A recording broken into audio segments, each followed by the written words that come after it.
السلام علیکم بچوں ہم لوگوں نے اپنا جو 11واں سبق چل رہا تھا اس کو حکایات رومی کے تناظر میں دیکھیں تو پورا کیا تھا، لیکن سبق تو ہمارے پاس ابھی بھی یہی ہے۔ اس میں تحقیق کے راستے میں آپ کو شیخ مصلح الدین شیرازی صاحب کی کچھ حکایات دی گئی ہیں۔ وہ یہ نام ان کا شیخ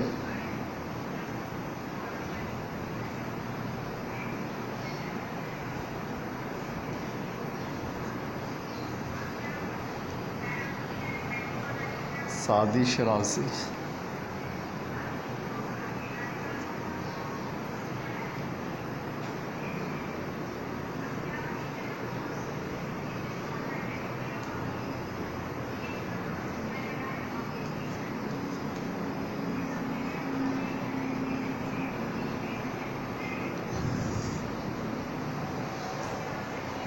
سبق حکایت رومی میں ہمارے پاس آج جو حکایات ہیں وہ شیخ مصلح الدین شیرازی صاحب کی ہیں۔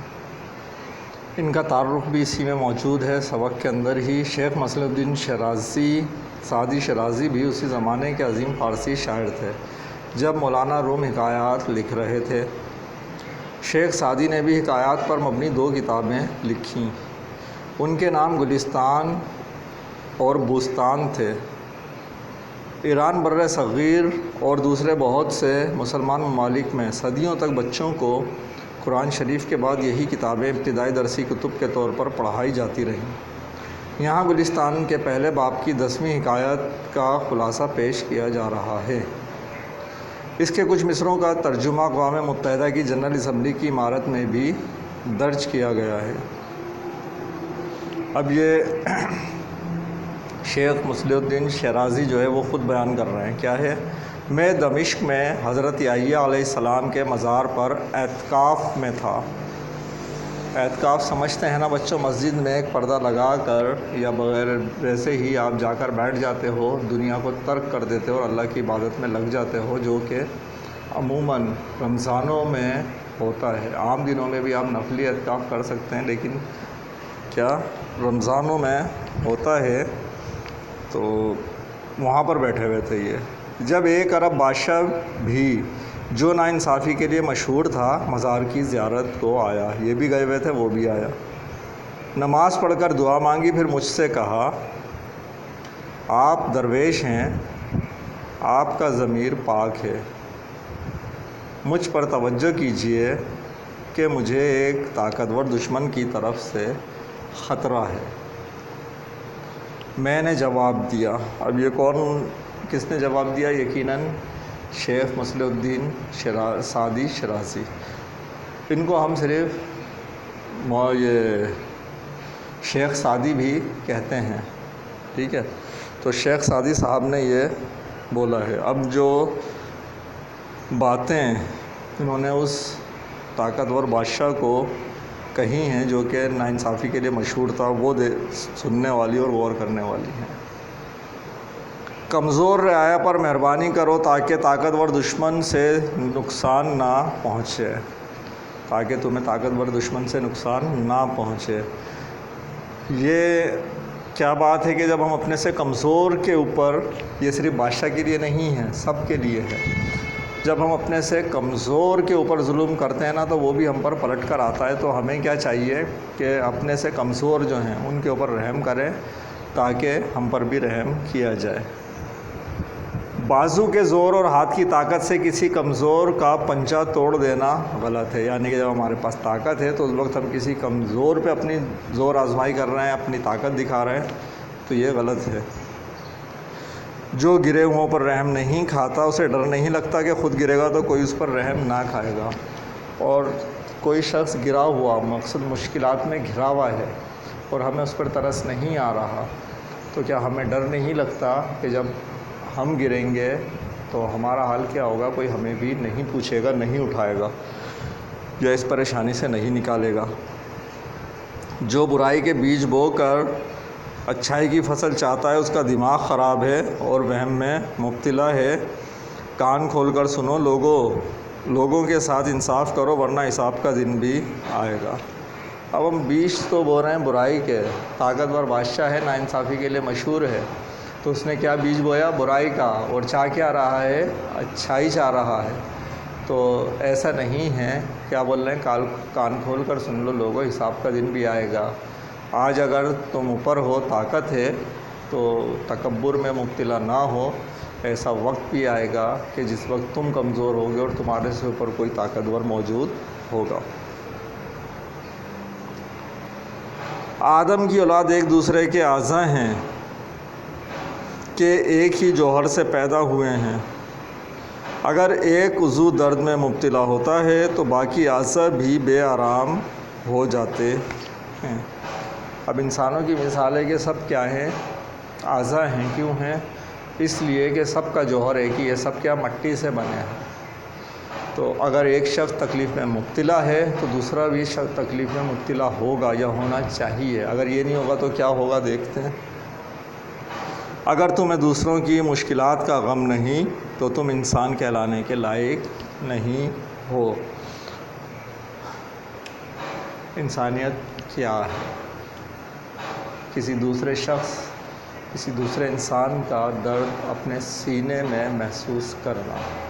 اگر ہم کسی دوسرے کا درد اپنے سینے میں نہیں محسوس کرتے، نہیں رکھتے، تو ہم دراصل انسان کہلانے کے لائق ہی نہیں ہیں۔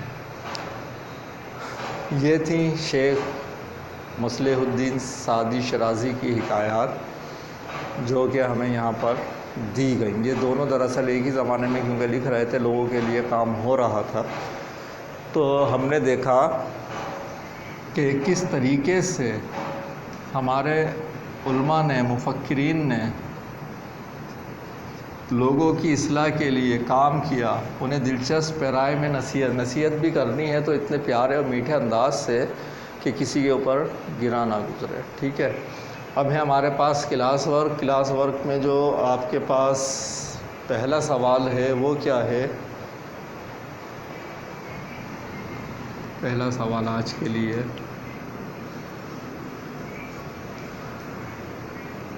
شیخ سعدی کی حکایات پر مبنی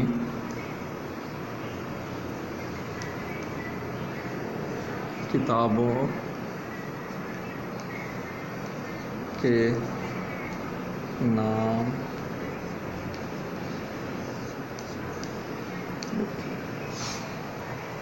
یعنی کہ وہ کتاب جس میں صرف شیخ سعدی کی حکایات ہیں، ان کتابوں کے نام ابھی ہم نے پڑھے تھے، وہ آپ نے کیا کرنا ہے؟ لکھنا ہے۔ اگلا سوال کیا ہے؟ اگلا سوال ہے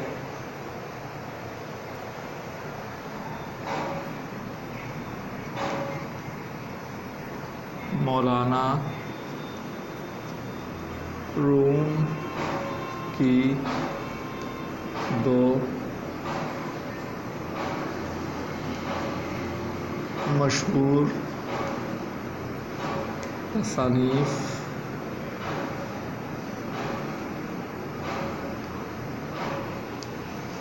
کے نام لکھیں۔ صحیح ہے بچوں، یہ ہو گیا آپ کا کلاس ورک۔ اب ہوم ورک کیجیے۔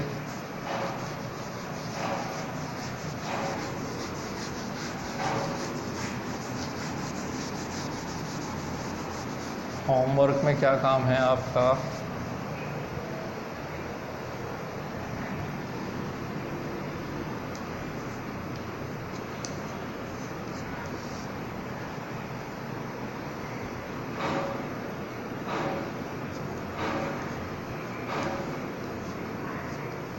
مولانا روم کی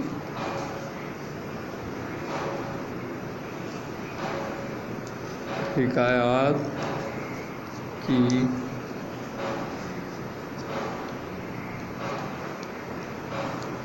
نصیحتوں میں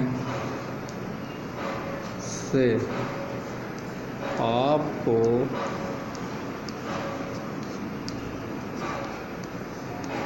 کون سی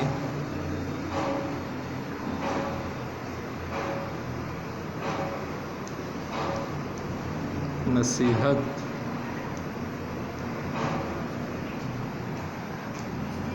زیادہ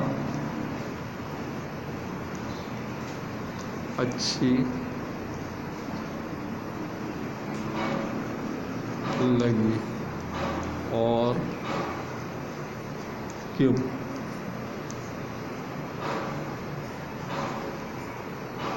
لکھیں۔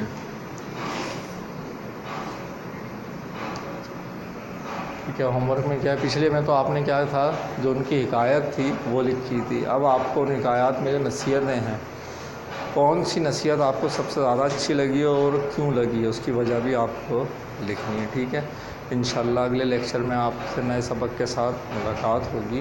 اللہ حافظ۔